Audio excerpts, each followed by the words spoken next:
السلام علیکم دوستو، آج ہم آپ کو بتائیں گے اولیاء اللہ کی پرہیزگاری۔ عمر بن شیبہ کہتے ہیں کہ میں مکہ معظمہ میں صفا اور مروہ کے درمیان تھا، دیکھا کہ ایک شخص خچر پر سوار ہے اور اس کے آگے بہت سے غلام لوگوں کو دھکے دیتے اور سختی کرتے جاتے ہیں۔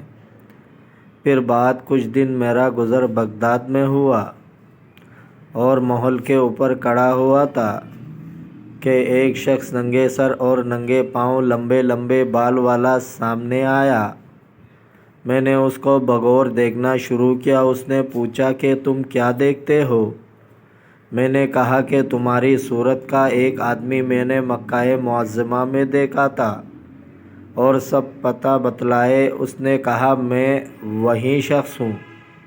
میں نے پوچھا تمہارا کیا حال ہو گیا؟ اس نے جواب دیا کہ میں نے ایسی جگہ بلندی ظاہر کی تھی جہاں لوگوں کو انکسار کرتے ہیں، اس کے عوض میں خدا تعالیٰ نے مجھ کو ایسی جگہ پُش کر دیا جہاں لوگ رتبہ ظاہر کرتے ہیں۔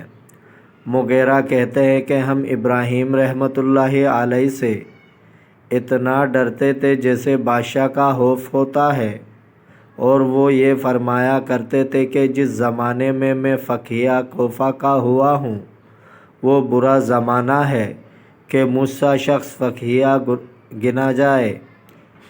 عطائے سلمہ جب رات کے آواز سنتے تھے تو اٹھ بیٹھتے تھے اور درد ذہ والی عورتوں کی طرح پیٹ پکڑتے اور کہتے یہ بلا میرے سبب سے تم پر آئے گی، اگر میں مر جاؤں تو لوگوں کو راحت پہنچے۔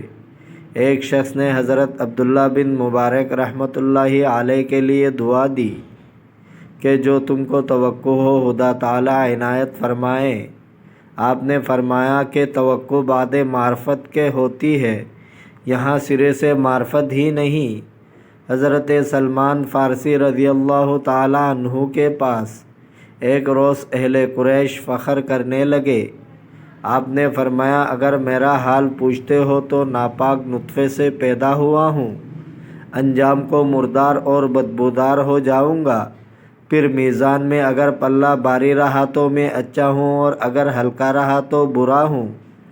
حضرت حذیفہ رضی اللہ تعالیٰ عنہ نے ایک قوم کو نماز پڑھائی، جب سلام پھیرا تو فرمایا میرے سوا کوئی اور امام تلاش کر لو یا اکیلے پڑھ لیا کرو، اس لیے کہ تمہاری امت سے میرے جی میں یہ بات گزری کہ مجھ سے افضل ان میں کوئی نہیں۔